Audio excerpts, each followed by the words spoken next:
What's going on, y'all? Welcome to the show. Welcome to the show. Good morning. Good morning. Good morning. It is 11:25 a.m. here on the East Coast, and it's 83 degrees outside, y'all. 83 degrees. 83. We got a high of 91 today, low of 64. Let's see here. We got sunrise at 5:45 a.m. and sunset at 8:35 p.m. So make sure y'all stay cool out there, stay hydrated, y'all. But let's get the show started. We got a little bit of a show for y'all today. This is episode 4 of the show that we actually been running the past couple of days. I hope y'all have been enjoying it. We've had some really good views with it, so that's what we're going to keep on keeping on. But yeah, I hope y'all enjoyed it. Let's further ado, let's get to the not to the new, but to the move. Because the primary purpose of nuclear weapons is to destroy things that affect military power. And Vermont has very few of those, which means attacking Vermont provides very little military advantage. At first glance, Oregon might seem like a risky place to be during a nuclear war. After all, it sits directly on the Pacific Ocean, and the Pacific is home to many U.S. naval forces. But compared to its neighbors, Oregon is relatively quiet. California hosts massive military infrastructure, naval bases, Air Force installations, huge industrial centers. Washington State hosts one of the most critical nuclear submarine bases in the United States, which makes it an extremely valuable target. Oregon, by comparison, sits between these two heavily defended regions, and that reduces its strategic importance. The state has moderate population, limited strategic military targets, large rural regions. This one may surprise you, because South Dakota sits in the middle of the United States. But unlike neighboring states like Montana and North Dakota, South Dakota does not host large nuclear missile fields, which dramatically changes its strategic value. Many of the most heavily targeted locations in the United States are missile silos scattered across the northern plains. Hundreds of underground launch facilities, each one capable of launching an intercontinental nuclear missile. During a nuclear war, enemy warheads would target these silos in an attempt to destroy them before they launch. But South Dakota contains far fewer of these strategic assets. Its population is small, its industry is limited, and its military infrastructure is relatively modest. When researchers study nuclear targeting maps, one state often appears near the bottom of the list: Idaho. And the reasons are surprisingly simple. Idaho has no massive population centers, no major nuclear missile fields, very limited strategic military infrastructure.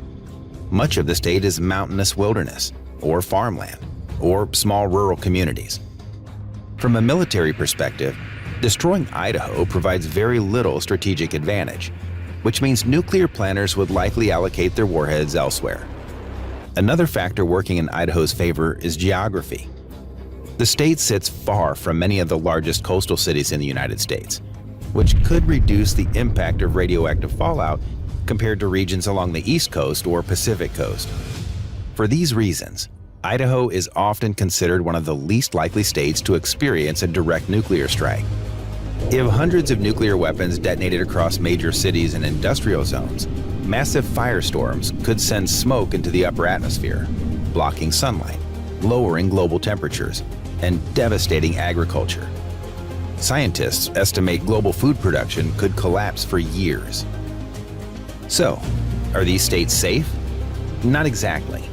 In nuclear war, nowhere on Earth is truly safe. But some places would face far fewer direct nuclear strikes than others. And that difference could determine whether people face immediate destruction or a long and uncertain fight for survival. Because in nuclear war, the most dangerous place isn't always the biggest city. Sometimes, it's the places hiding the most powerful weapons. And the safest places are often the ones the world simply forgets.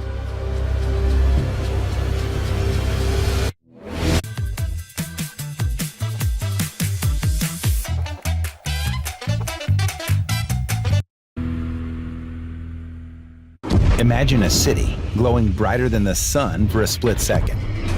An invisible shockwave races through the air, flattening everything in its path. A fireball so hot, it vaporizes steel, concrete, and flesh alike. This is not science fiction. It's the brutal reality behind every nuclear explosion ever detonated.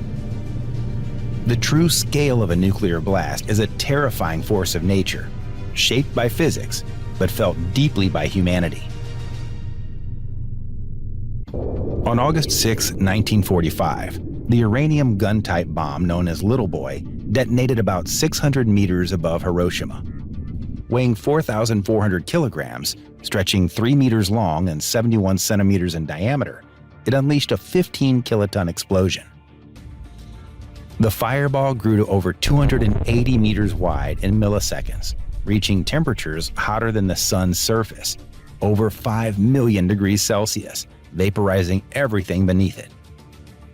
The resulting shockwave produced overpressures above 20 psi within a 1-kilometer radius, crushing reinforced concrete buildings. Thermal radiation caused third-degree burns up to 3 kilometers away and ignited fires across the city. Immediate fatalities reached 70,000 to 80,000, with total casualties surpassing 140,000 by year's end. Survivors suffered from the searing heat, deadly radiation sickness, and psychological trauma that lasted decades. The B-61 family is a shape-shifting beast of destruction, offering yields from a tactical 0.3 kilotons to a strategic 340 kilotons. This thermonuclear gravity bomb, roughly 3.5 meters long and weighing 320 kilograms, can be dropped from a variety of aircraft. At maximum yield, the B-61 produces a fireball about 700 meters wide, incinerating all within its core. The blast wave shatters windows 20 kilometers away and flattens buildings within 5 kilometers. Thermal radiation would cause lethal third-degree burns up to 15 kilometers out, setting fires that rage uncontrollably. The B-61's variable yield makes it suitable for different mission profiles, from battlefield strikes to strategic city destruction.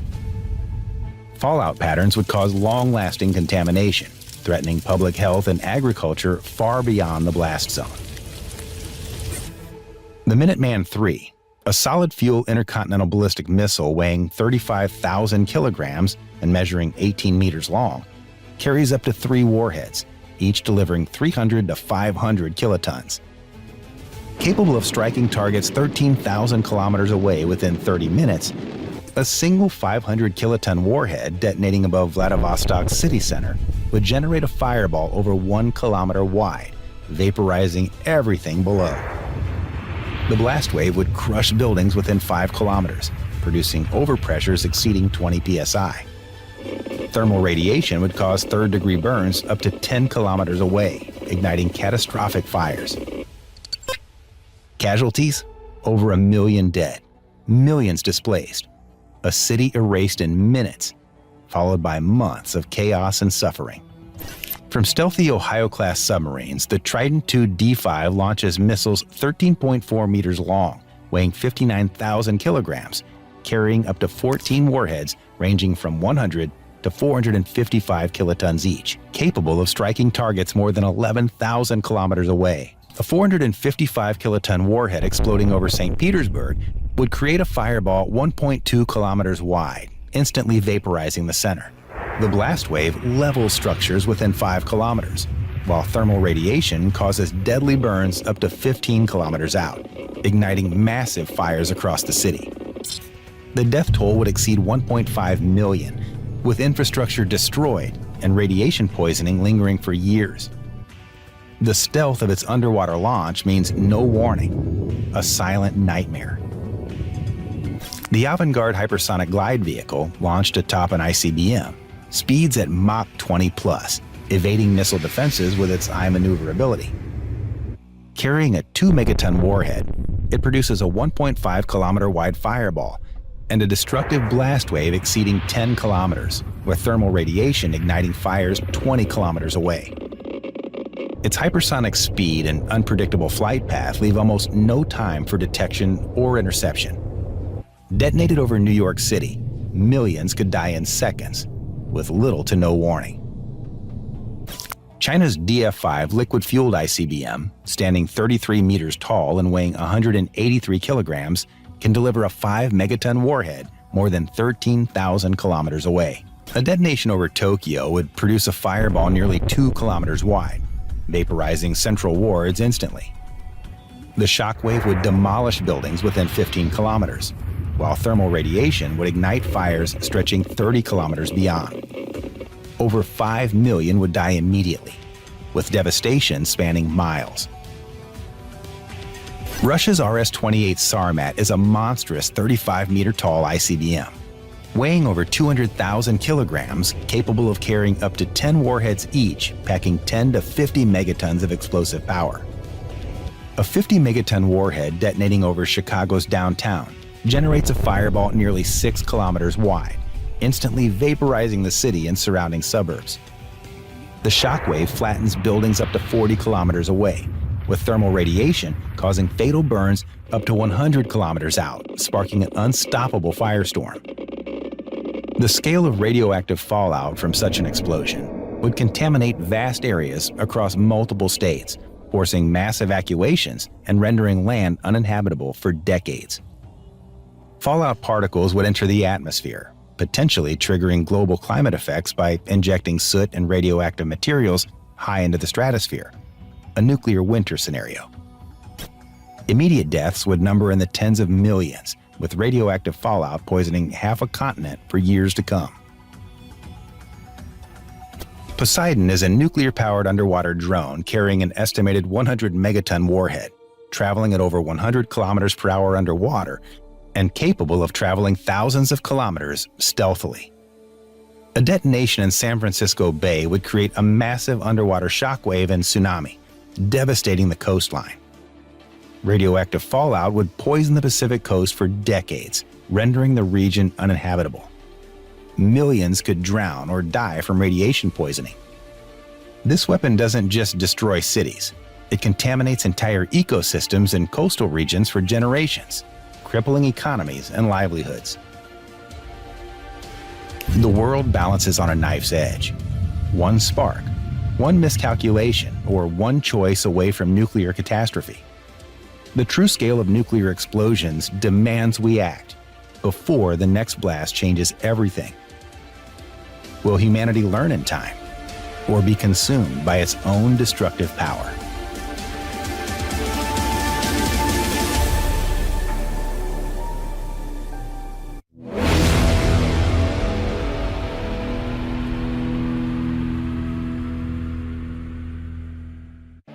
Imagine the unimaginable.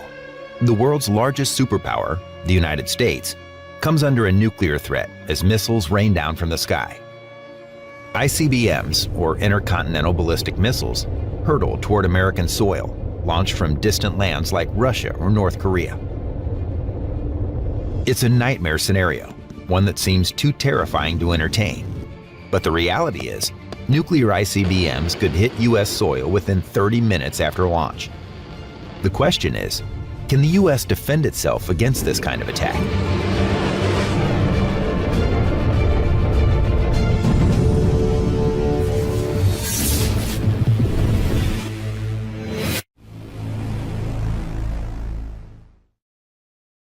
Before we explore the United States defense systems, it's essential to understand the missile threats it's up against.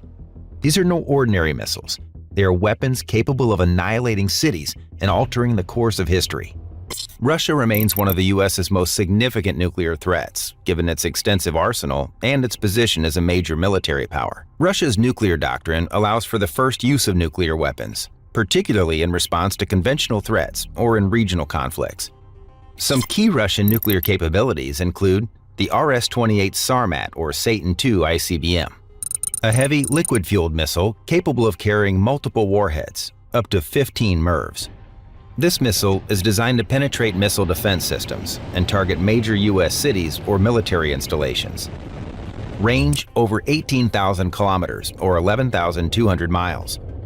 Payload up to 40 megatons of TNT in a single warhead, with multiple warhead options. R-36M or SS-18 Satan. Known as one of the most powerful ICBMs in the world, the R-36M remains a cornerstone of Russia's nuclear deterrence.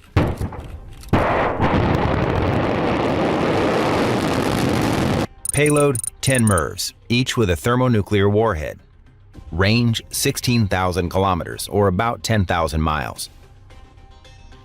Russia has developed the 3M-22 Zircon, a hypersonic missile capable of carrying a nuclear warhead. Its speed and maneuverability make it extremely difficult to intercept. Speed, Mach 8 to 9, or around 9,800 to 11,000 kilometers per hour. Range up to 1,000 kilometers, or 620 miles. China's rapid modernization of its nuclear arsenal is aimed at creating a credible deterrent against the US and other powers. China maintains a no-first-use nuclear policy, but its military doctrines have evolved, with increasing emphasis on the potential use of nuclear weapons in a conflict. DF-41 ICBM, China's most advanced ICBM, capable of carrying multiple nuclear warheads. The DF-41 is a critical part of China's nuclear deterrent, designed to counter US and Russian missile defense systems. Range 12,000 kilometers, or about 7,500 miles. Payload up to 10 MIRVs. The DF-5, also known by its NATO reporting name CSS-4, is a liquid-fueled intercontinental ballistic missile, or ICBM, developed by China. The DF-5 is capable of reaching over 12,000 kilometers, or 7,500 miles, allowing it to target virtually any location on the globe, including the continental United States. The DF-5 is designed to carry a single nuclear warhead, although it has been rumored that some variants could potentially carry multiple independently targetable reentry vehicles, or MIRVs, allowing for multiple targets to be attacked with a single missile. North Korea. North Korea's nuclear ambitions have become a significant point of tension. While its nuclear arsenal is relatively small compared to Russia or China, its ballistic missile technology and willingness to escalate confrontations make it a potent threat. Hwasong-15 ICBM, North Korea's longest-range missile, capable of reaching the US mainland, particularly the West Coast. Range over 13,000 kilometers, or 8,100 miles. Typically carries a single warhead, but there are indications that North Korea may seek to develop MIRVs. Hwasong-17 ICBM, an even larger missile that has been tested, with a potential range to target US cities across the country. Range up to 15,000 kilometers, or 9,320 miles. Payload, likely capable of carrying multiple warheads.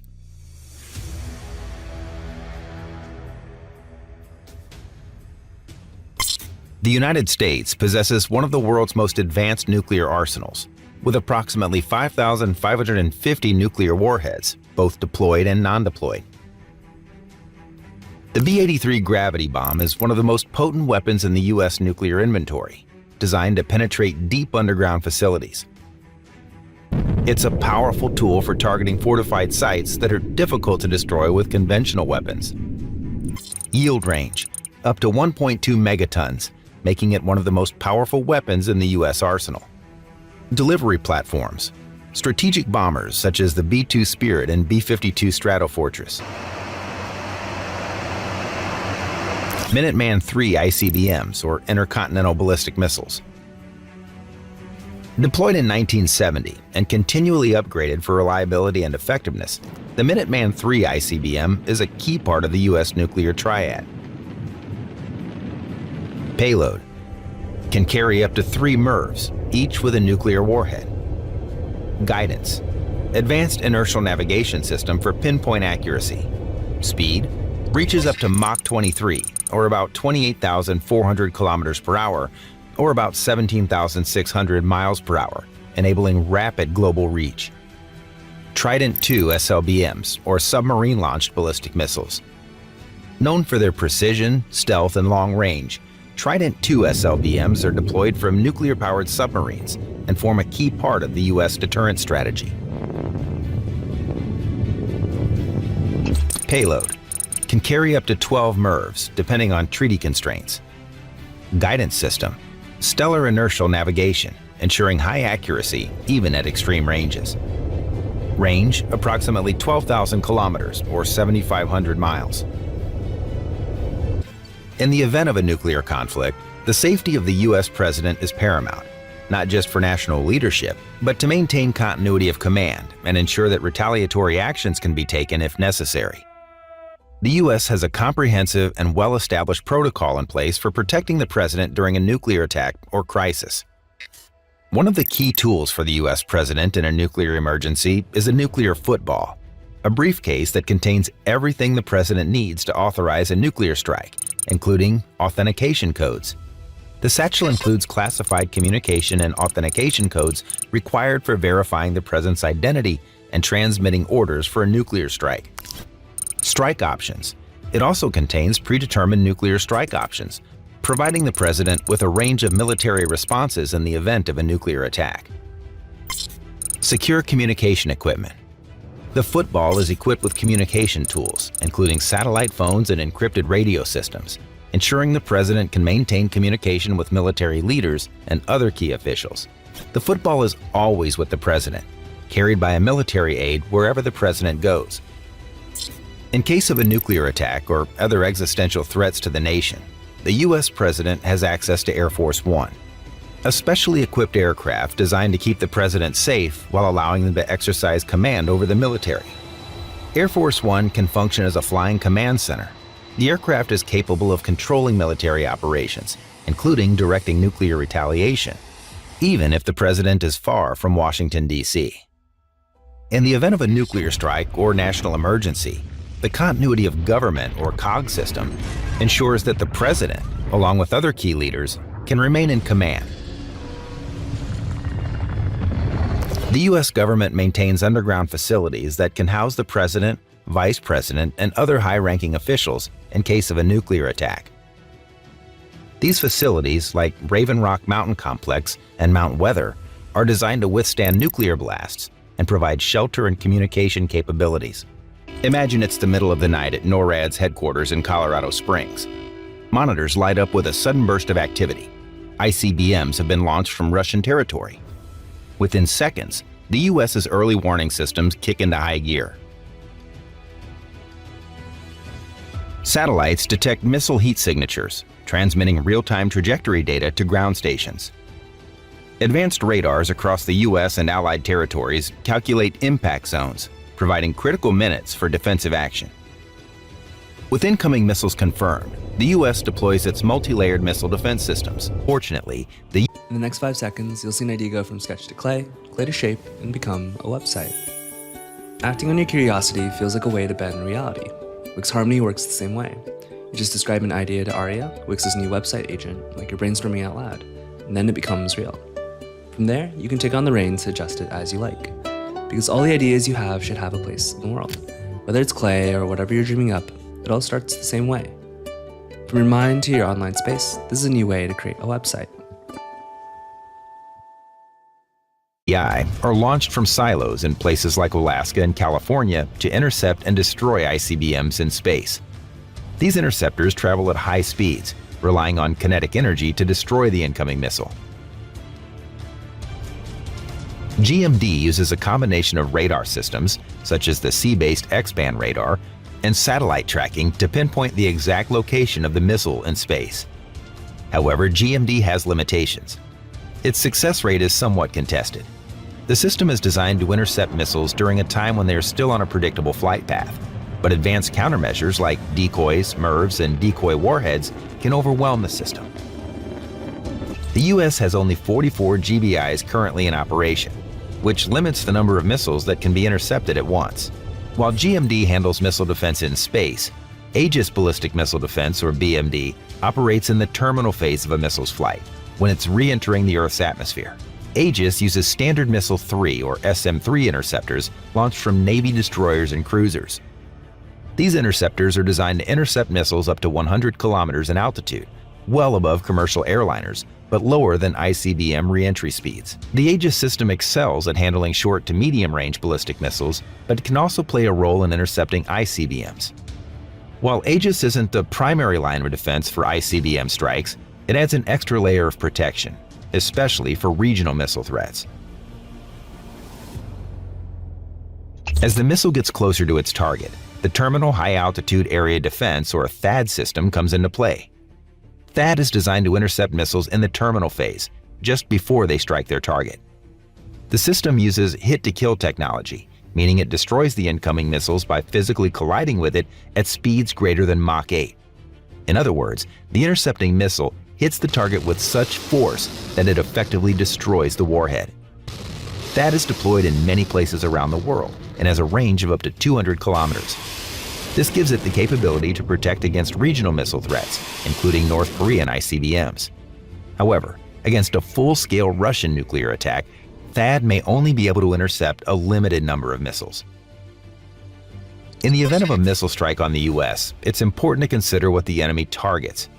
The goal of a nuclear ICBM strike isn't just destruction.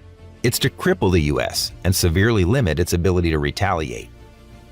The first targets of a nuclear strike would undoubtedly be the most populated cities: New York, Los Angeles, Washington, D.C., Chicago, and other strategic locations. Destroying these urban centers would have a devastating psychological impact, while also crippling the economic and political heart of the nation. Widespread civilian casualties and chaos would ensure a swift collapse of national morale. Adversaries would also target military bases, particularly those housing nuclear weapons, ICBM silos, and missile defense systems. Crippling U.S. military capabilities would make it impossible for the U.S. to retaliate or defend itself. Key bases such as Minot Air Force Base, North Dakota, and Vandenberg Air Force Base, California, would be the top of the target list. Finally, the enemy would strike at critical infrastructure: energy grids, transportation networks, and communication hubs. The goal here would be to paralyze the country, making it harder for the U.S. to organize a defense or recovery. Despite these defenses, no system is foolproof. Some missiles evade interception, striking key cities like Washington, D.C. and New York. As the first impacts occur, the U.S. initiates a measured but devastating counterstrike to neutralize Russia's nuclear capabilities. The U.S.'s survivable nuclear arsenal ensures that, even after a first strike, it can respond decisively. An Ohio-class submarine in the Arctic launches Trident II D5 missiles. Each missile splits into multiple warheads or MIRVs, targeting Russian missile silos, naval bases, and airfields. Minuteman III missiles roar out of silos across the Midwest, targeting Russian Strategic Rocket Forces facilities like the Kozulsk missile field. B-2 Spirit stealth bombers penetrate Russian air defenses, delivering B-83 thermonuclear bombs to command centers and missile launch facilities. The U.S. employs a flexible response doctrine, enabling a proportional and targeted reaction. Number 1. Limited counterforce strike. Neutralize key Russian missile sites, such as the Votkinsk plant, or mobile Topol-M ICBMs, while avoiding population centers. Number 2. Regional tactical strike. A low-yield W-76-2 warhead launched from a Trident missile targets a military base in Kaliningrad, deterring further aggression.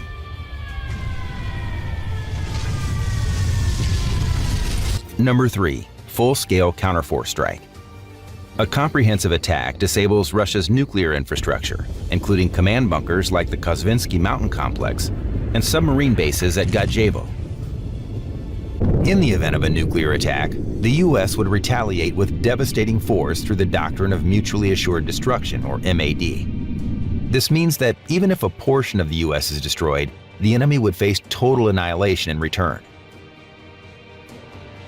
The U.S. arsenal of ICBMs, submarine-launched ballistic missiles or SLBMs, and nuclear-capable bombers would ensure that no adversary could survive an all-out nuclear war. Missile defense systems can intercept some missiles, but they can never guarantee 100% protection. The real deterrence lies in the U.S. retaliatory capability, which is designed to deliver devastating punishment to any nation that dares to launch a nuclear strike. As technology evolves, the cat-and-mouse game of missile defense and attack will continue. The U.S. must remain vigilant and invest in next-generation systems that can counter advanced threats like Russia's Satan II and North Korea's Hwasong-17. While defense systems can certainly intercept many missiles, The only surefire way to guarantee national survival is through a credible deterrent strategy, ensuring that any nation thinking of launching a nuclear attack on the U.S. will face an inevitable and catastrophic retaliation.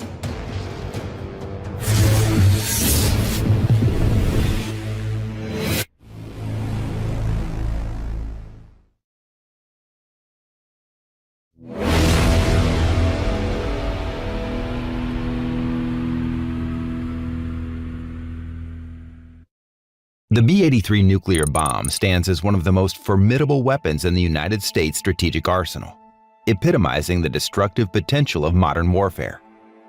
Designed during the height of the Cold War, it remains a crucial element of the U.S. deterrent strategy. Weighing an imposing 2,400 pounds or 1,100 kilograms and measuring 12 feet or 3.7 meters in length with an 18-inch or 46-centimeter diameter, its sheer size is comparable to a compact car. The B-83 is specifically engineered for strategic strikes against hardened targets, including deeply buried underground bunkers. This capability makes it essential for neutralizing enemy command centers and critical infrastructure. Its explosive yield of 1.2 megatons of TNT, or 1,200 kilotons, is sufficient to annihilate entire cities. To provide perspective, it is 80 times more powerful than the atomic bomb dropped on Hiroshima in 1945. The exact number of B-83 bombs in the U.S. arsenal is not publicly disclosed, as this is classified information. However, estimates based on public reports and declassified materials suggest that the U.S. has around 650 B-83 bombs in its stockpile. This bomb is typically delivered by advanced U.S. aircraft, including the B-2 Spirit stealth bomber and the B-52 Stratofortress, ensuring it can penetrate heavily defended airspace. Upon deployment, the B-83 uses a parachute-assisted delivery system, slowing its descent to optimize detonation at a precise altitude or underground depth, depending on the mission's objectives. If detonated as an airburst over a major metropolitan area like Beijing, the destruction would be apocalyptic. The fireball alone would cover 4 square kilometers or 1.5 square miles, vaporizing everything in its radius. The shockwave would level structures up to 7.5 kilometers or 4.6 miles away, while thermal radiation would cause third-degree burns to individuals within a 13-kilometer or 8-mile radius. The human toll is staggering, an estimated 1.5 million fatalities, with an additional 3 million injured. Minuteman III. The Minuteman III Intercontinental Ballistic Missile, or ICBM, is a cornerstone of the U.S. nuclear triad, offering a dependable and highly accurate land-based nuclear deterrent. Standing 59 feet or 18 meters tall and weighing 36,030 kilograms or 79,432 pounds, this missile is an engineering marvel designed for rapid deployment and devastating precision. The Minuteman III is capable of carrying up to 3 MIRVs, multiple independently targetable reentry vehicles, each with a yield of 300 to 475 kilotons. Its range of 13,000 kilometers or 8,100 miles enables it to strike virtually any target on Earth. Launched from hardened underground silos located across the U.S., the Minuteman III is designed to survive a first strike and deliver a rapid counterattack. As of recent reports, the United States has approximately 400 active Minuteman III ICBMs in its arsenal. Imagine a scenario where a single Minuteman III ICBM targets Shanghai, a sprawling metropolis with a population exceeding 24 million. Equipped with a 475 kiloton warhead, the missile's impact would cause catastrophic damage. The fireball would engulf an area of approximately 5 square kilometers, or 1.9 square miles, vaporizing everything in its immediate vicinity, including dense urban infrastructure and high-rise buildings. The blast wave would extend up to 6 kilometers, or 3.7 miles, toppling structures and causing widespread destruction to the city's central districts. Thermal radiation would result in third-degree burns up to a radius of 10 kilometers, or 6.2 miles, inflicting severe injuries on millions. In this hypothetical attack, fatalities could exceed 1.2 million, with an additional 2.5 million people injured. Watch the FIFA World Cup live on Fox and FS1, June 11th through July 19th.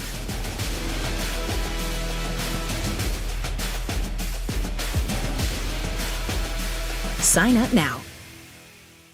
Capability. This ICBM is a feat of engineering, measuring 44 feet or 13.5 meters in length and weighing 59,000 kilograms or 130,000 pounds. Its range of over 12,000 kilometers or 7,500 miles allows it to strike targets across continents with pinpoint accuracy. The Trident II's defining feature is its ability to carry multiple independently targetable reentry vehicles or MIRVs. Each missile can be equipped with up to 8 W-88 warheads, each delivering a 475 kiloton yield. This means a single missile can obliterate multiple cities or critical military installations in one strike. Deployed aboard Ohio-class submarines, each vessel carries up to 20 Trident II missiles, collectively capable of deploying 2,240 warheads, making it one of the most formidable assets in modern warfare. Ohio-class submarine stealth capabilities and endurance ensure these missiles remain a persistent threat. Operating silently for months at a time, these vessels are nearly impossible to detect, ensuring the Trident II system's viability even in a first-strike scenario. There are roughly 336 Trident II D5 missiles deployed in the U.S. arsenal across these submarines. Consider a scenario where a single Trident II D5 missile, armed with its maximum payload of 8 W-88 warheads, targets a region like Tokyo, one of the world's largest metropolitan areas, with a population of over 37 million. Each warhead has a yield of 475 kilotons, allowing for precision strikes on multiple key locations within the region.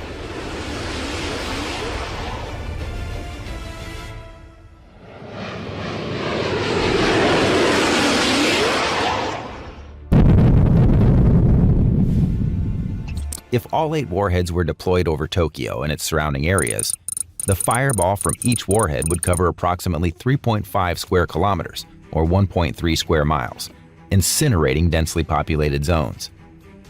The blast wave from each detonation would destroy buildings up to 5.5 kilometers, or 3.4 miles away, creating a cascading effect of structural collapses across the city. Thermal radiation would cause severe burns and fires within an 8-kilometer or 5-mile radius for each warhead. In total, this multi-target strike could devastate 28 square kilometers or 10.8 square miles per warhead, with overlapping areas amplifying destruction across Tokyo. Casualties could reach 3 million fatalities and 5 million injuries, with infrastructure decimated and chaos spreading throughout the country. China's DF-5 ICBM, a strategic colossus. The Dongfeng 5 or DF-5 intercontinental ballistic missile is a cornerstone of China's nuclear arsenal. Towering at over 106 feet or 32.5 meters and weighing a massive 183 tons, it is among the largest land-based ICBMs ever constructed. Its range of 15,000 kilometers or 9,300 miles places virtually the entire globe within its reach, enabling strikes on targets across the United States, Europe, and Asia. Capable of carrying up to 12 MIRVs, each with a 1 megaton yield, the DF-5 can unleash unparalleled destruction. China is believed to have approximately 20 to 30 DF-5 ICBMs in its arsenal. In a hypothetical scenario where a DF-5 targets Washington, D.C., the combined power of its 12 megaton payload would cause a disaster of unprecedented magnitude. The fireball would obliterate the city center, while the blast wave would extend destruction over a 35-kilometer or 22-mile radius. Casualty estimates surpass 1.5 million fatalities, with millions more injured and displaced. Russia's next-generation ICBM, the RS-28 Sarmat, also known as Satan II, represents a quantum leap in nuclear weaponry. This 3-stage liquid-fueled missile weighs an astonishing 208 tons and can deliver 10 heavy MIRVs or 15 lighter warheads, all independently targetable. Boasting a range exceeding 18,000 kilometers or 11,000 miles, the RS-28 can reach any target on Earth, employing polar trajectories to bypass traditional missile defense systems. Its use of the Fractional Orbital Bombardment System, or FOBS, allows it to briefly enter orbit before re-entering the atmosphere, further complicating interception. As of recent reports, Russia has begun deploying the RS-28 Sarmat in small numbers, with estimates indicating around 10 to 20 RS-28 Sarmat missiles in service or planned for deployment in the next few years. Reports suggest the RS-28 could carry a 50-megaton payload, rivaling the infamous Tsar Bomba, the most powerful nuclear device ever detonated. If a Sarmat were to target New York City with such a payload, the devastation would be incomprehensible. The fireball would span 83 square kilometers or 32 square miles, while thermal radiation would inflict third-degree burns within a 60-kilometer or 37-mile radius. Fatalities could exceed 7 million, with millions more displaced and injured. In total, if multiple weapons from these systems were deployed across different regions in a nuclear conflict, global fatalities could easily exceed 100 million. The devastating aftermath would not only be measured in immediate loss of life, but in long-term environmental destruction, climate disruption, and economic collapse, and the breakdown of social and political systems worldwide. The use of nuclear weapons would result in no true winners, only untold suffering, irreversible damage, and a legacy of despair. The reality of nuclear war is that it threatens the very survival of human civilization, making the global effort for disarmament and strategic deterrence critical to preserving peace. The devastating potential of these weapons underscores the necessity of diplomatic solutions and the need for continued dialogue to ensure that such catastrophic scenarios remain nothing more than grim, hypothetical examples, rather than a terrible reality.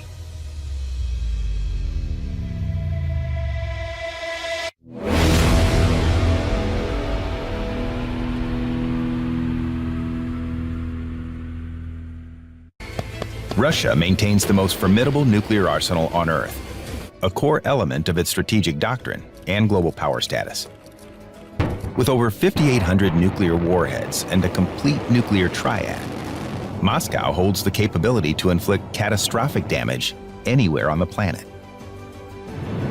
But in a hypothetical all-out war, where the United States and its allies are forced to completely destroy Russia's nuclear forces, modern technology, superior intelligence, and military might make that objective theoretically achievable, though with immense risk.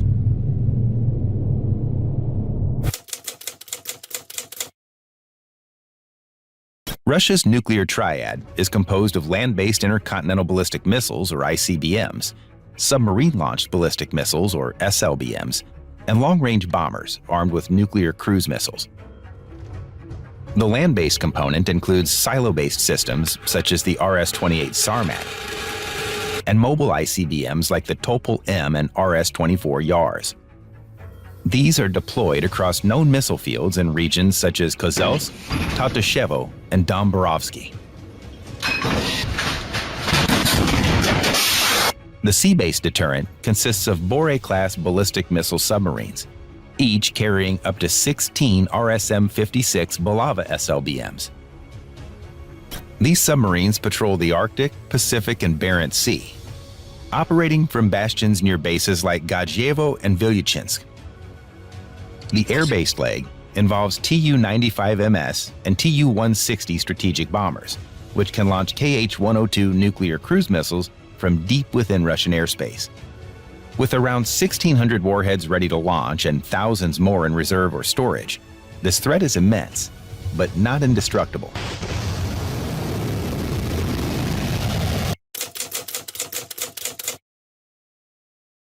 Destroying Russia's nuclear arsenal would require a devastating first strike, designed to eliminate key components of the triad before they could be activated. The most accessible and vulnerable targets are the fixed ICBM silos. These can be struck by submarine-launched Trident II D5 missiles, each equipped with multiple independently targetable re-entry vehicles, or MIRVs, capable of hitting multiple silos in a single volley. U.S. Air Force stealth bombers like the B-2 or the upcoming B-21 Raider could penetrate Russian airspace and drop GBU-57AB massive ordnance penetrator bombs, powerful enough to destroy deeply buried missile bunkers. Mobile launchers, such as the Yars and Topol-M, present a greater challenge due to their mobility. but satellite and drone surveillance make them trackable. Once located, they could be destroyed using hypersonic missiles such as the AGM-138A Arrow, or tactical nuclear strikes delivered by stealth fighters such as the F-35 or the F-15EX.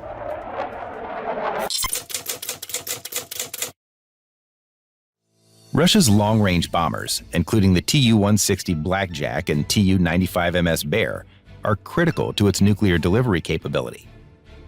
These bombers are capable of launching long-range cruise missiles like the Kh-102 from deep within Russian airspace, making them a vital part of the Kremlin's Second Strike doctrine. However, they're also highly vulnerable while parked on the ground. Recent events have already demonstrated that even heavily guarded air bases are not immune. Ukrainian Special Operations Forces carried out successful sabotage missions deep inside Russian territory, destroying multiple strategic bombers parked at Engels and Solsky air bases. These operations used an ingenious method. FPV, or first-person view kamikaze drones, disassembled and smuggled inside truck trailers, were secretly assembled near the target area. The trailers themselves acted as mobile launch pads, allowing the drones to strike their targets from close range while avoiding radar detection. These attacks showcase that even Russia's most prized nuclear delivery platforms could be taken out with low-cost, high-ingenuity tactics. Strategic airbases across Russia, Engels, Olenya, Ukrainka, and Tchaikovka, would be struck simultaneously using long-range cruise missiles like the AGM-158 JASSM-ER, stealth bombers, and covert drone assaults. Runways, fuel depots, aircraft shelters, and command infrastructure would be systematically destroyed. Western stealth fighters, such as the F-22 and F-35, would ensure air superiority.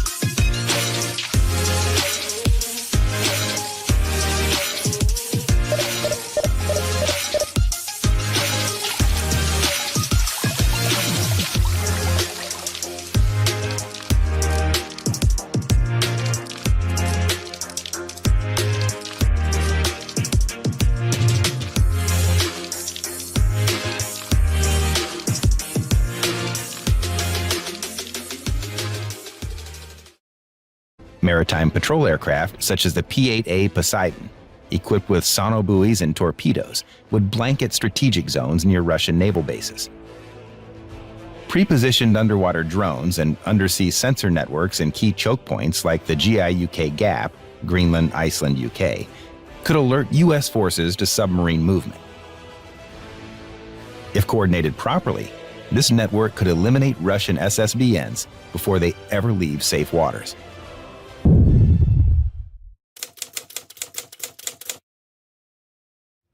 Even with a perfect first strike, it's plausible that a handful of Russian missiles or bombers might survive and launch a retaliatory strike.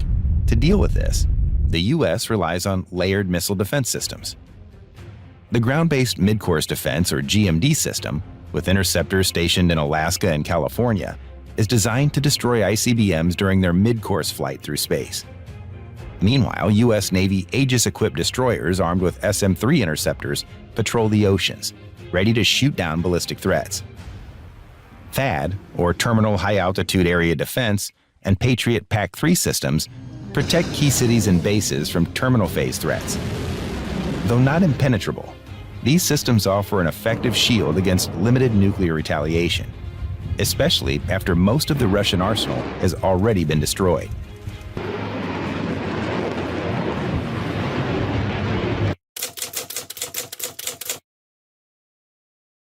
A final phase of this campaign would involve removing the individuals and infrastructure that give the nuclear arsenal its power: Russia's leadership. The President, Minister of Defense, General Staff, and key strategic force commanders are essential to the authorization and execution of any nuclear launch. Cruise missile strikes could target government bunkers in and around the Kremlin. Advanced intelligence assets would locate mobile command centers or secure shelters.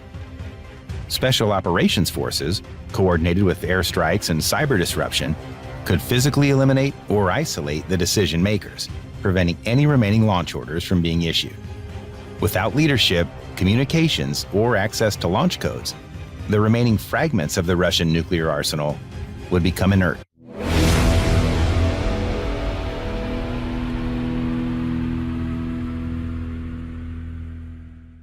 Civilization looks stable. Planes fly on schedule, markets open daily. Electricity flows at the flick of a switch. But all this depends on interconnected systems: energy, food, transport, communication. Destroy just a few nodes, and the entire structure begins to crumble. Now add nuclear weapons to that equation. With enough firepower to incinerate cities, poison the atmosphere, and block out the sun, nuclear arms don't need to destroy every target to end civilization. They just need to cause enough disruption that the rest unravels on its own. So the real question is, how many nuclear warheads would it take to tip humanity into collapse? Let's start small, one warhead. Take the W-88 thermonuclear warhead, commonly deployed on U.S. Trident II D5 submarine-launched ballistic missiles, or SLBMs. With a yield of 475 kilotons, it's roughly 32 times more powerful than the bomb dropped on Hiroshima in 1945. When detonated over a major city, a single W-88 can vaporize everything within a 1.5 kilometer radius. Now, consider that a single Ohio-class SSBN, or nuclear submarine, can carry up to 20 Trident II missiles, each armed with up to 8 independently targetable reentry vehicles, or MIRVs, or warheads. That's up to 160 warheads from one submarine, each capable of striking a separate target. One submarine, 100 cities gone, civilization crippled. And the US has 14 of these strategic missile subs. Russia fields Bore-class and Delta IV-class SSBNs carrying R-29 RMU Sineva or RSM-56 Bulava missiles, each with up to 6 MIRVs and yields between 100 to 900 kilotons. Already, we're well past the number needed to end modern life. The terrifying thing is that these weapons weren't built to win wars. They were built to prevent them, through the doctrine of mutually assured destruction. Here's how it works. You launch nukes at me. Before they even land, I detect and launch my own. We both die, no winners, only ruin. To make MAD work, each side must always have enough survivable second strike capability. That means ICBMs in hardened silos, like the US Minuteman III, with 475 to 1,200 kiloton yields. SLBMs aboard stealthy submarines, like the Bulava or Trident II. And air-launched cruise missiles, or ALCMs, like the US AGM-86B, with W-81 warhead, 150 to 300 kilotons.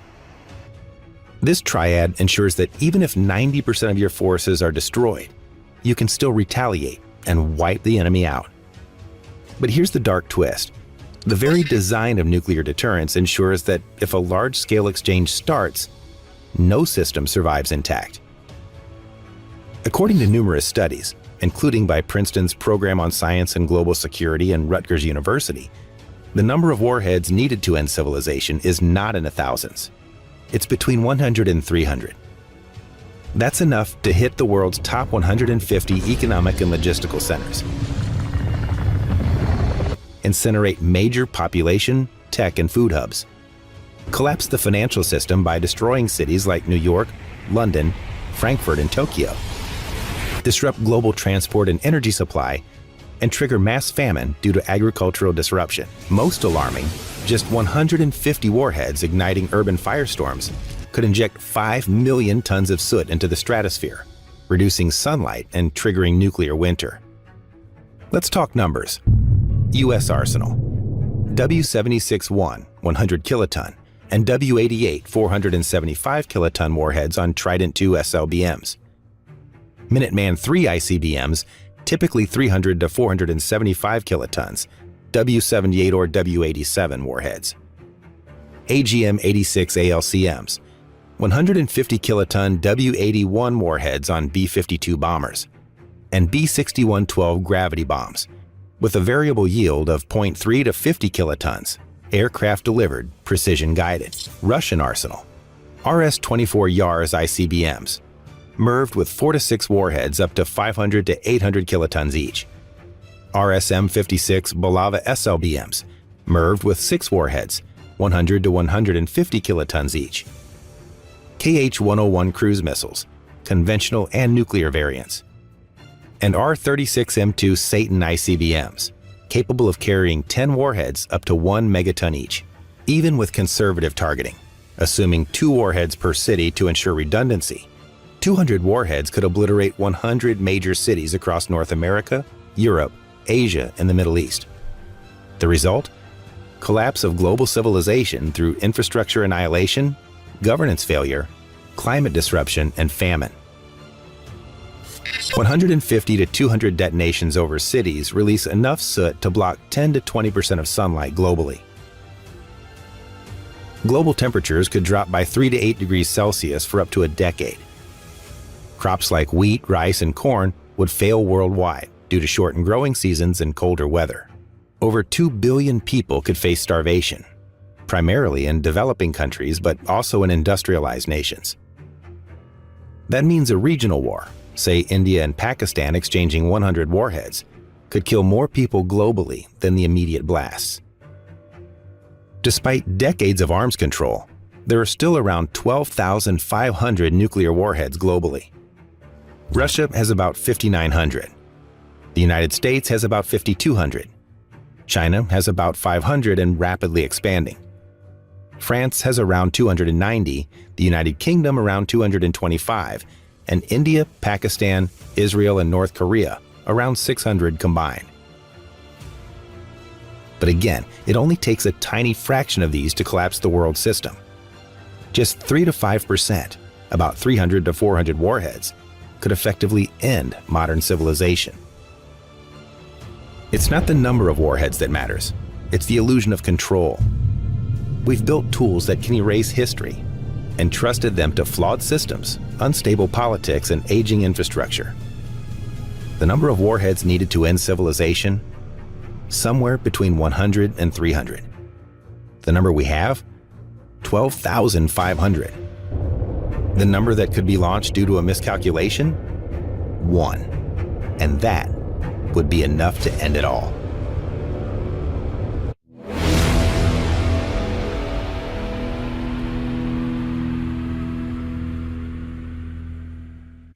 Nuclear submarines are some of the most lethal vessels in the world. When it seems so risky to have miniature nuclear reactors and earth-shattering weapons on board, why would you want them? Well, because they offer massive advantages when stalking and avoiding an enemy, and we're going to take a closer look at what these are. Firstly, let's look at what a nuclear submarine is. The U.S. Navy's latest sub is the Virginia-class submarine. This is manufactured by American aerospace and defense company General Dynamics. It's gone through several iterations, but is typically powered by a single nuclear reactor and can travel at more than 25 knots. The crew includes 15 officers and 117 enlisted personnel. The purpose of the subs is for anti-submarine warfare and intelligence-gathering missions. The Virginia class is powered by a 210-megawatt pressurized water nuclear reactor, which is itself powered by enriched uranium fuel. The subs are powered by these onboard reactors and produce energy by splitting atoms to create heat. This is then used to make steam for turbines that generate electricity to power the movement of the vessel and keep all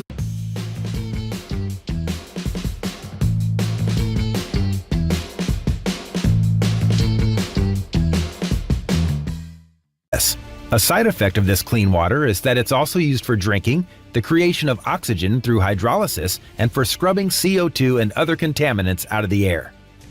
Diesel-powered subs at first appear to have an advantage over nuclear as they are smaller and run more quietly. This means they can easily slip into shallow waters along coasts or in river estuaries where they are harder to detect. But diesel engines require oxygen for combustion and produce exhaust gases, including carbon dioxide, which needs to be released through a process called snorting. Oxygen generators can assist by producing oxygen from water through electrolysis, but crucially, non-nuclear submarines still need to surface to replenish their oxygen supplies for both the crew and engines. The subs also use diesel generators to charge batteries, which then use the electricity stored in them to run a motor. Just with any battery, however, they go flat. To recharge, they need to surface and do something called snorkeling, bringing in air to run generators. This makes them vulnerable as they can be spotted from the sky or by submarine hunting ships. However, one of the biggest advantages of nuclear is that the reactor does not have to be refueled over its 30-year lifespan. This means the nuclear sub doesn't need to come up for air in the same way. The only thing that holds it back is the needs of the crew and running out of fuel. A sub that can be at depths for longer is one that can remain out of enemy sight for longer and can also dive deeper into enemy territory without planning to surface. Another big advantage is speed. Current diesel submarines are also limited to slow speeds of 20 knots or around 37 kilometers per hour. With the introduction of nuclear power, previously slow subs were now capable of sustaining speeds of 30 knots or 56 kilometers per hour, along with more time submerged. These extra speeds meant that nuclear subs were now much better suited to outmaneuvering potential threats, including hostile submarines and surface ships tasked with hunting subs. But that's if they get detected at all. A key strategic advantage of nuclear submarines is their ability to survive a first strike attack. Their stealthy state while submerged gives them a powerful deterrent, discouraging the outbreak of any kind of hostility in the first place. Another stealthy advantage is noise, or lack of it. With fewer moving parts than a diesel model, nuclear submarines can be quieter than their diesel equivalents, which makes them perfect for stealth missions behind enemy lines.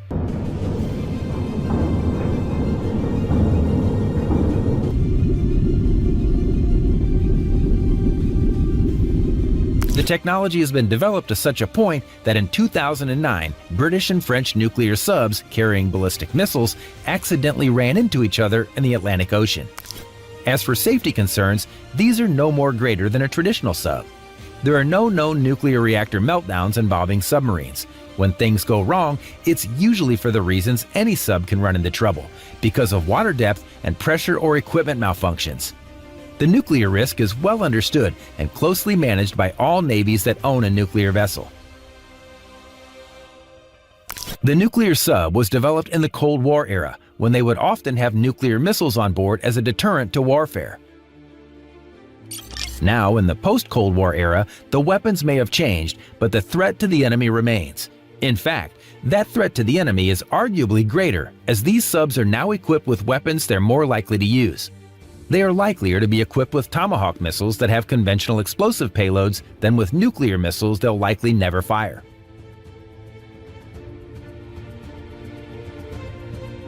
For example, each Ohio-class sub, which is capable of carrying nuclear Trident missiles, can carry 154 Tomahawk cruise missiles, 50% more than U.S. guided missile destroyers pack and almost 4 times what the U.S. Navy's newest attack subs are armed with. Each of these Tomahawks can carry up to a 1,000-pound high-explosive warhead.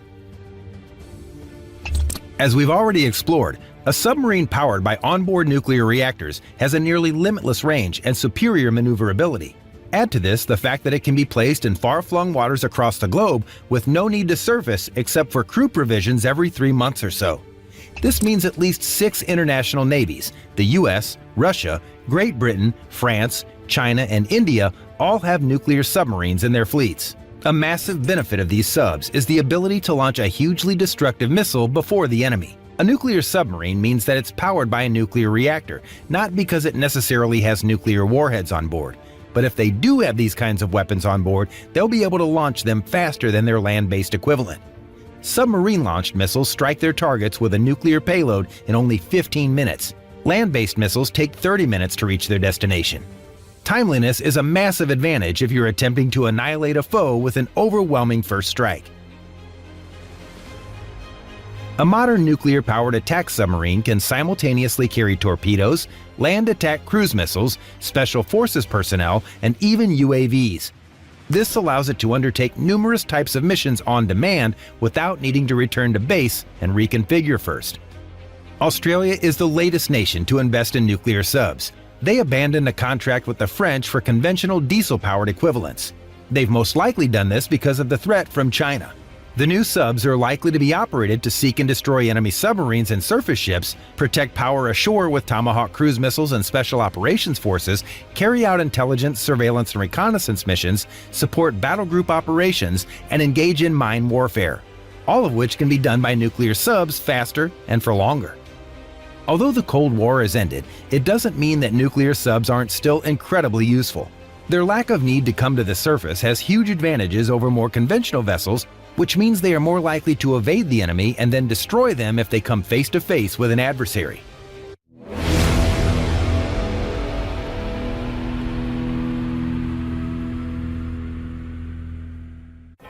Imagine a single weapon with the power to annihilate an entire city in seconds.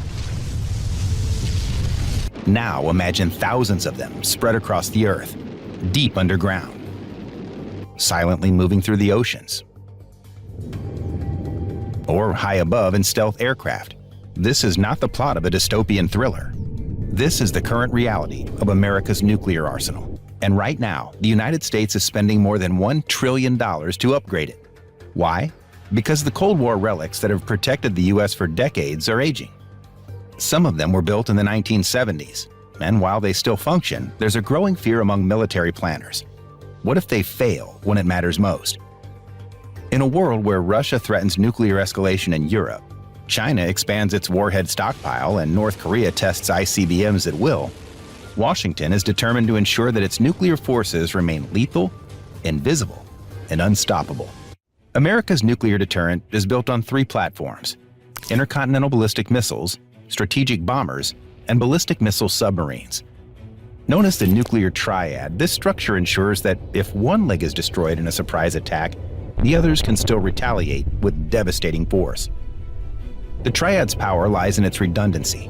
Each part serves a distinct role, and all are currently undergoing massive upgrades.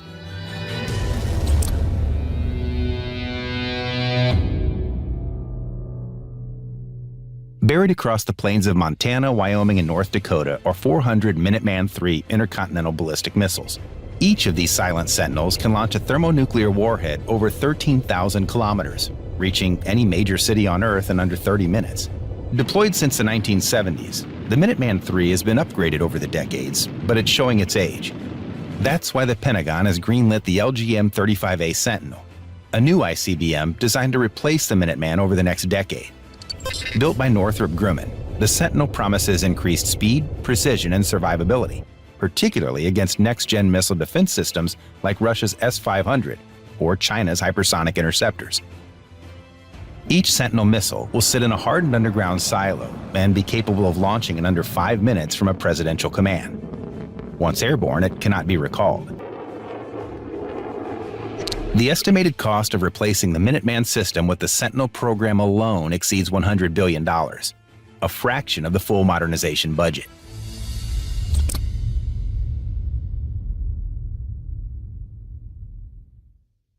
Unlike missiles in silos, nuclear-capable bombers offer flexibility. They can be launched in a crisis, loiter near the enemy's border, then be recalled or rerouted if diplomacy prevails. But if war breaks out, they deliver hell from above. America currently deploys 2 nuclear-capable bombers, the B-52 Stratofortress and the B-2 Spirit. The B-52 is a Cold War workhorse, first flown in 1952. Despite its age, it's still feared worldwide. Thanks to modern upgrades, the B-52 can carry AGM-86B air-launched cruise missiles, or ALCMs, each armed with a nuclear warhead and capable of flying over 2,500 kilometers to strike distant targets with high accuracy. The stealthy B-2 Spirit, on the other hand, can sneak deep into enemy airspace without being detected by radar. It carries B-61 and B-83 nuclear gravity bombs, capable of precision strikes against hardened bunkers or strategic infrastructure. But the real game changer is coming soon. The B-21 Raider, a next-generation stealth bomber designed to operate in future high-threat environments. The B-21 is being built with advanced materials, AI-assisted mission systems, and stealth features that make it nearly invisible to current radar technologies. Each B-21 bomber is projected to cost $700 million. The Air Force plans to buy at least 100. Complementing these bombers is the B-61-12, a new precision-guided nuclear bomb with an adjustable yield ranging from 0.3 to 50 kilotons. Fitted with GPS and tailkit guidance, the B-61-12 transforms gravity bombs into high-accuracy strike weapons, usable in tactical or strategic scenarios.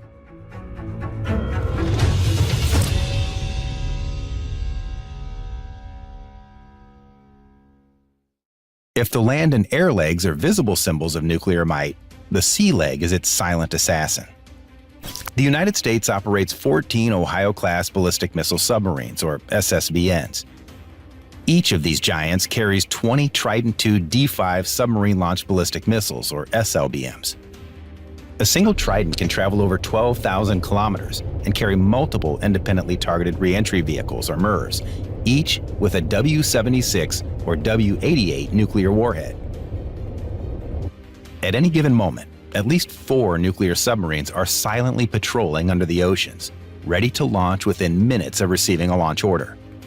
Their precise locations are unknown even to most in the military, making them nearly impossible to preemptively destroy. But even these machines are With Google Play Games, you can play unlocked. Unlock rewards with Google Play Points. So the more you play, the more you earn. Go play on PC with Google Play Games. Download now. The full program, 12 submarines, would cost around $132 billion. Once deployed, these vessels will carry the bulk of America's nuclear deterrent well into the 2080s.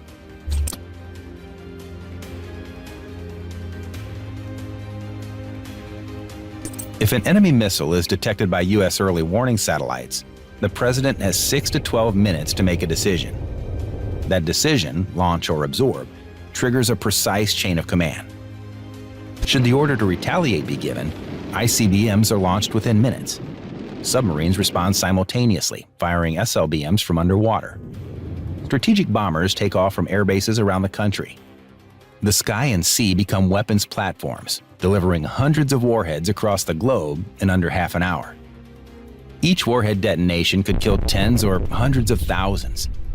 Cities like Moscow, Beijing, Pyongyang, or Tehran would be vaporized. Fallout would poison the skies. Fires would burn for weeks. The global economy would collapse. Even a limited nuclear war, say 100 warheads exchanged between 2 nations, would be enough to block out sunlight, crash crop yields, and trigger a decade-long nuclear winter.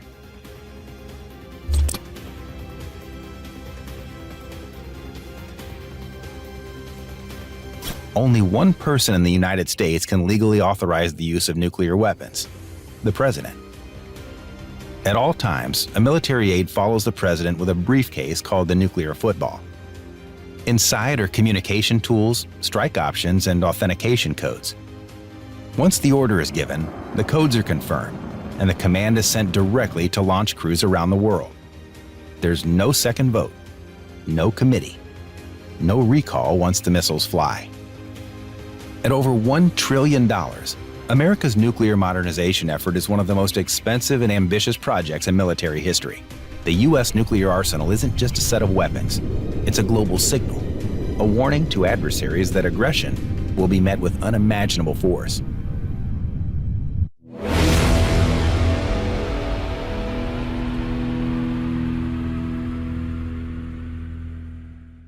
When most people imagine the end of the world, they see a flash in the sky. Nuclear fire, mushroom clouds, entire cities obliterated in seconds. Humanity has lived under that shadow since 1945. But what if the apocalypse didn't come with a bang? What if it came quietly?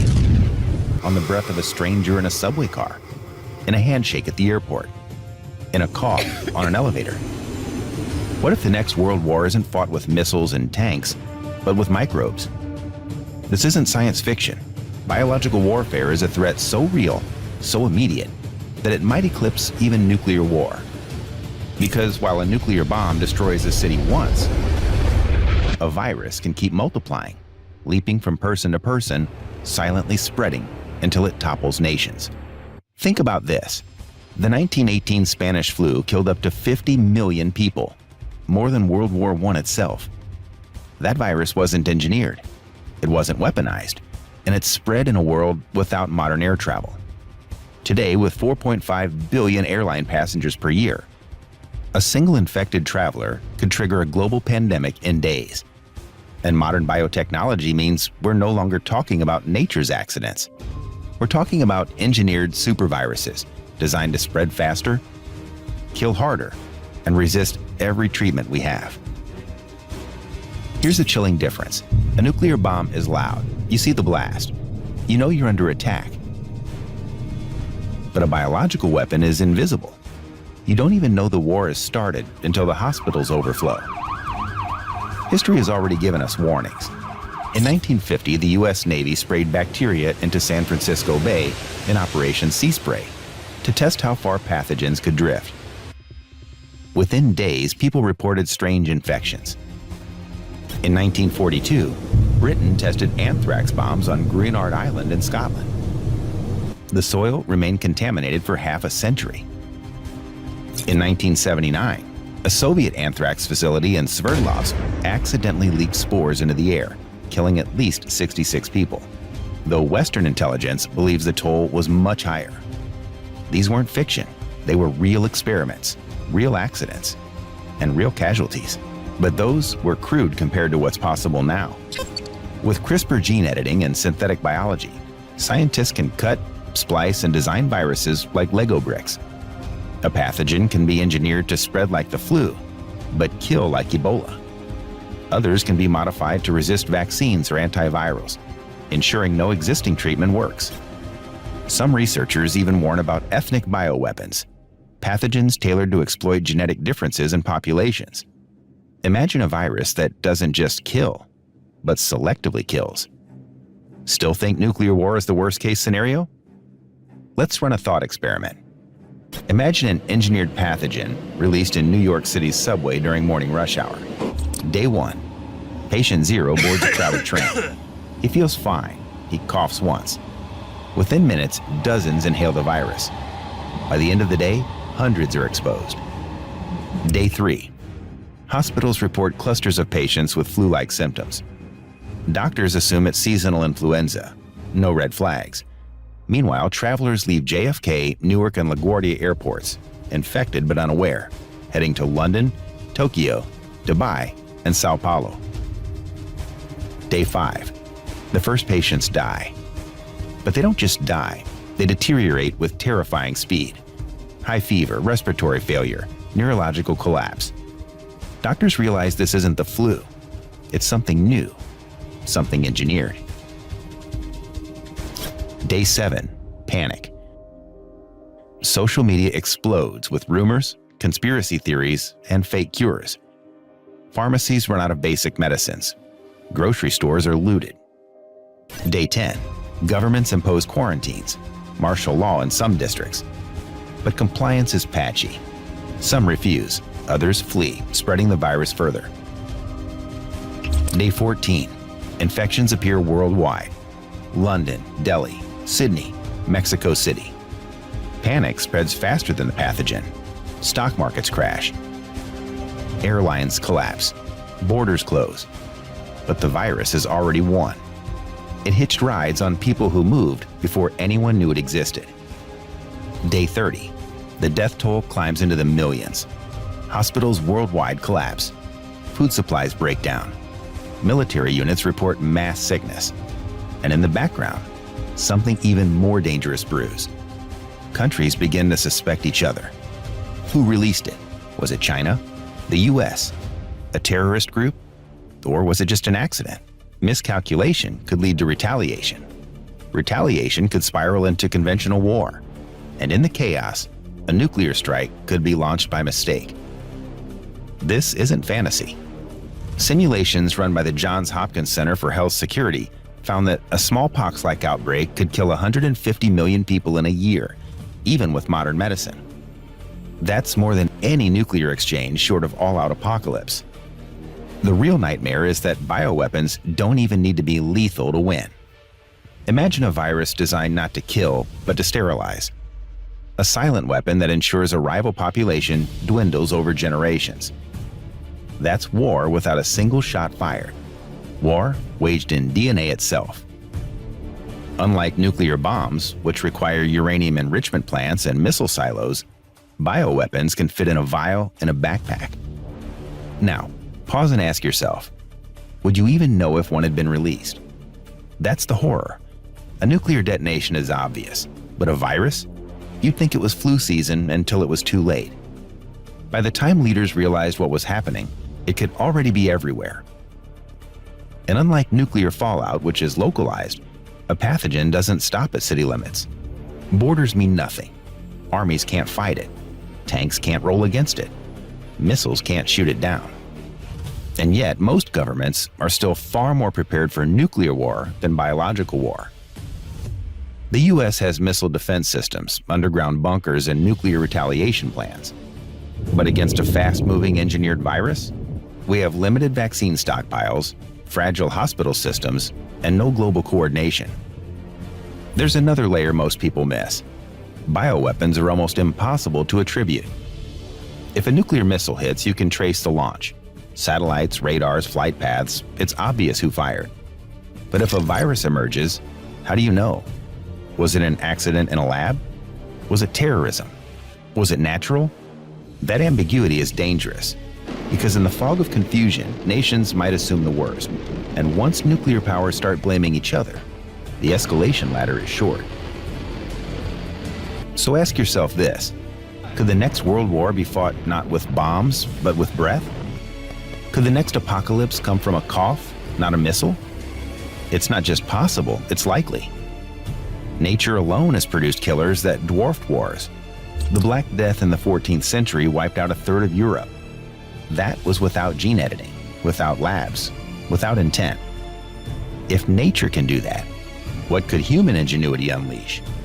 The scariest part of this story isn't if it happens. The scariest part is when, and whether we'll even recognize the threat before it's too late.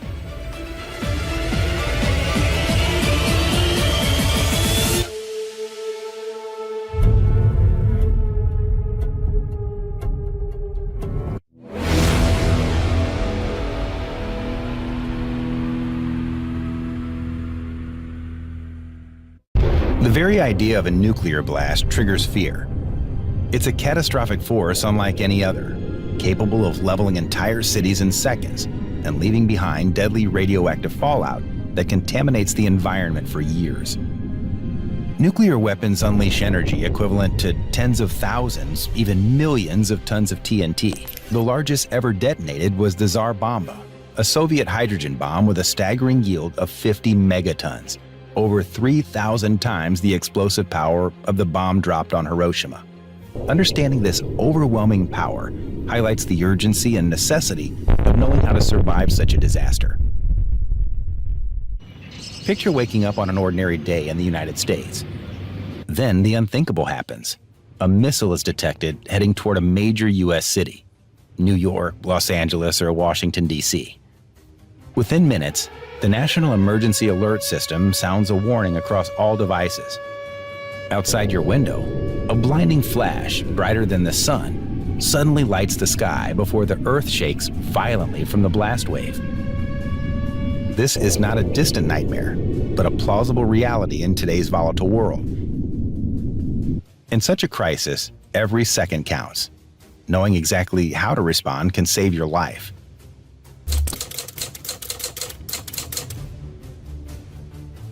Understanding the types of nuclear weapons potentially deployed helps frame the scale and nature of the destruction you could face. One of the most feared is Russia's RS-28 Sarmat, known as Satan II, a heavy intercontinental ballistic missile equipped with multiple independently targetable re-entry vehicles, possibly carrying 10 or more warheads. Each warhead's explosive yield is estimated between 100 and 750 kilotons, and the missile's global range exceeds 11,000 kilometers. The destructive force of a single warhead this size can incinerate everything within several kilometers of ground zero and cause severe damage tens of kilometers away. The United States itself maintains versatile nuclear weapons like the B-61 nuclear bomb, an air-delivered gravity bomb with variable yields ranging from as low as 0.3 kilotons for tactical use up to 340 kilotons for strategic targets. These bombs can be deployed by fighter jets or bombers to strike military bases or infrastructure, producing localized but deadly blasts with significant fallout. Another key weapon is the W-88 warhead, mounted on Trident II submarine-launched ballistic missiles, or SLBMs. With an approximate yield of 475 kilotons, it is capable of destroying large metropolitan areas. The stealth and survivability of Ohio-class submarines carrying these weapons ensure the U.S. retains second strike capabilities.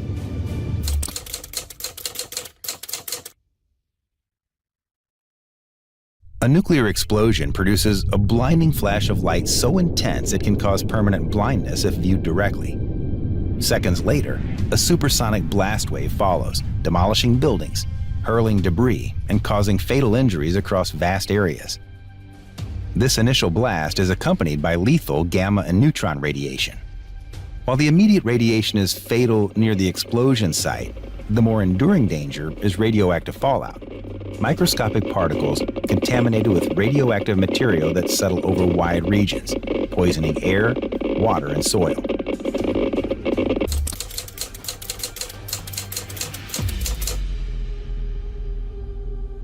Survival begins with preparation. Knowing your risk and planning accordingly can save your life. Designate a fallout shelter in your home or community, ideally an underground basement or an interior room with thick walls and minimal windows. Such locations offer crucial shielding from radiation. Prepare an emergency kit stocked with essentials, including at least 1 gallon of water per person per day for 3 days, non-perishable food, a battery-powered or hand-crank radio to receive emergency broadcasts, flashlights with extra batteries, a first aid kit, dust masks or respirators to filter radioactive particles, plastic sheeting and duct tape to seal windows and doors, and potassium iodide tablets, which protect your thyroid gland from radioactive iodine exposure.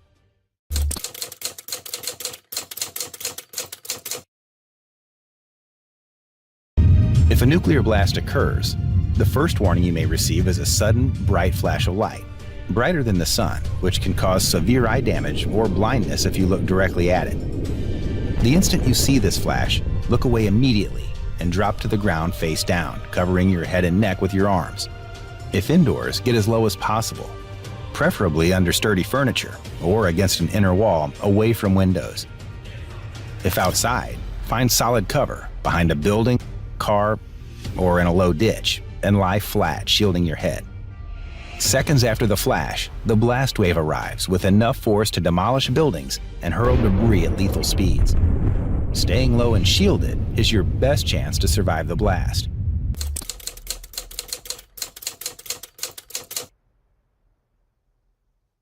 After the blast, radioactive fallout is the deadliest threat. Seek shelter immediately indoors, preferably underground or in the innermost part of a large building to dramatically reduce exposure to radiation.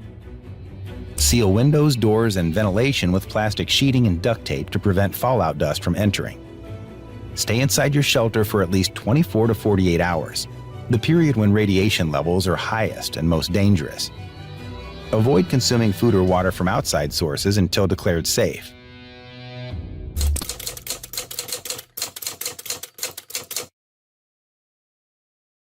If you were outside during or after the blast, radioactive particles might be on your skin, hair, and clothes.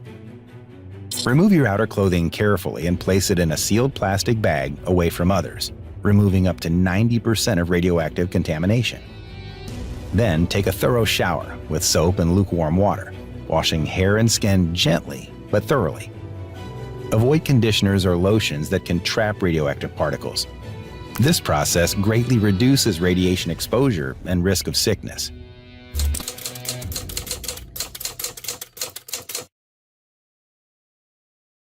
Surviving the initial blast and fallout is only the beginning. Long-term survival depends on access to uncontaminated food and water, safe shelter, and medical care.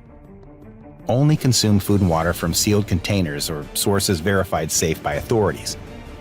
Fallout radiation decays over time, but can linger for months or years. Follow official guidance carefully about when it is safe to resume normal activities. Nuclear weapons wield unparalleled destructive power. But your best defense is preparation and knowledge. Swift, informed action before, during, and after a blast can save lives. Though the threat is unimaginable, the right preparation can turn the odds in your favor.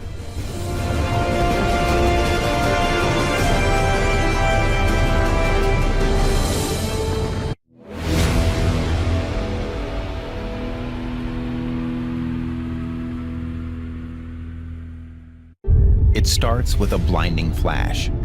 No sound, no time to run, just light, hotter than the sun. In a heartbeat, a city disappears. Concrete turns to vapor. Shadows burn into the ground. That's the power of one modern nuclear warhead. Now, imagine 12,000. 9 nations hold them, hidden in silos, submarines, and bombers. Each one built to erase entire civilizations. They're not weapons, they're extinction machines. Let's open their arsenals and see what happens when each one detonates above an enemy city. A 9-axle transporter rolls down a lonely highway, a 3-stage missile sealed in a canister on its back. In minutes, it can be unmasked, pointed, and gone. A weapon built to make the sky unpredictable. This is the Hwasong-18, North Korea's first solid-fuel ICBM, faster to launch, easier to hide, and designed to survive a first strike. Solid propellant changes the whole calculus. Unlike older liquid-fueled missiles that need hours of fueling and support vehicles, a solid-fuel Hwasong-18 can sit ready, move on roads, and be concealed among civilian traffic, shortening warning time and complicating any attempt to preempt it. Flight tests in 2023 validated long-range, lofted trajectories and showed the potential to reach the continental United States. Now, imagine a hypothetical Hwasong-18 warhead. For illustration, we'll use about 300 kilotons, detonating over Chicago. The scene is sudden and merciless. The initial fireball would gouge out a roughly 1 to 1.2 kilometer diameter crater at ground zero, vaporizing everything inside. A devastating blast overpressure that collapses most reinforced buildings would radiate to about 3.8 to 4 kilometers, turning dense neighborhoods and parts of the central business district into rubble. The thermal pulse, searing heat able to cause fatal third-degree burns and spark widespread fires, could extend to roughly 6 to 7 kilometers, setting whole blocks alight. Deep beneath the ocean's skin, inside the quiet hulls of France's Triomphant-class submarines, sleeps a missile designed to make nations think twice. Meet the M51.3, the latest evolution of France's sea-launched ballistic missile, now declared. All right, y'all. So that is episode 4 of season 1 of the true power of nuclear weapons. I really hope y'all enjoy this. We are going to be doing this for the next few couple days. And to be honest, it looks like people's enjoying it because we're actually getting some decent watch time, and I really appreciate it, y'all. I'll keep it coming. Y'all just keep on watching and keep on liking and sharing. I really appreciate all y'all liking and sharing. Everyone who has dropped in and watched, I really appreciate it. Definitely much love. Other than that, we do have shout outs to do. Droxy, I appreciate the follow. Hen VR, appreciate the follow. Definitely appreciate the follows, y'all. It means a lot to me. It shows me that we're doing something right over here at the Lone Wolf channel. Don't miss the news today at 4:30 p.m. If we have breaking news, we'll be on at 4:30 Eastern Standard Time. If not, then we will be on live call ins tonight at 10:30. Y'all don't miss it. Y'all don't want to miss it.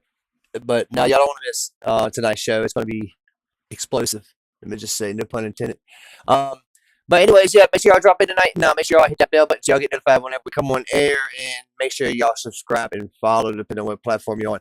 I really appreciate all y'all, man. It means a lot. We've been doing this for a little bit now, and it's coming around. It's coming around. It's a learning process. Let me just tell you that we've learned a lot along the way. and look